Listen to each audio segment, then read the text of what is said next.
பிள்ளாரப்பா இன்னைக்கு புத்தாண்டு எந்த பிரச்சனையும் இல்லாம நல்லபடியா போகணும். ஆண்டி ஆண்டி என்ன கோசிக்கா? எங்க அம்மா உங்ககிட்ட 750 ரூபா கடன் கொடுத்தாங்களாமே, அதை இப்ப வாங்கிட்டு வர சொன்னாங்க. நான் எல்லா கடனும் கொடுத்துட்டேன்டி. நான் எப்ப வாங்கினேன்? முன்னாடி நல்ல நாள் அதுமா போய் சொல்றீங்க. சரி செய்ய வேணும் நெய்யே, நாங்க ஏன் உங்ககிட்ட சொல்ல போறோம் போய்.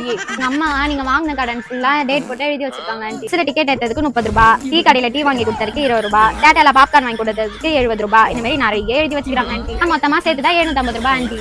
நான் வாங்கினதா கூட இருக்கட்டும், இன்னைக்கு போய் கேப்பீங்க நல்ல நாள் அதுமா.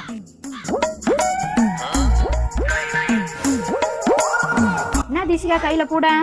ஆண்டி ஆண்டி இன்னைக்கு நியூ இயர்ல எங்க அம்மா கேசரி கொடுத்தாங்க. பாத்தியா, நல்ல நாள் அதுமா தீக்ஷிகா கேசரி எடுத்துன்னு வந்தது. நீ பாரு, கொடுத்த கடனை கேட்க வந்துக்கிறோம்.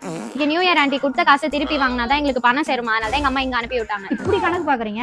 என்ன ஆண்டி நல்ல நாள் அதுவும் அந்த அக்காட்ட சண்டை போட்டுட்டு இருக்கீங்க? நல்ல நாள் அதுமா கொடுத்த கடனை இன்னைக்கு வந்து கேக்குறாங்க. பக்கத்தூடுனா இப்படியா இருக்கிறது?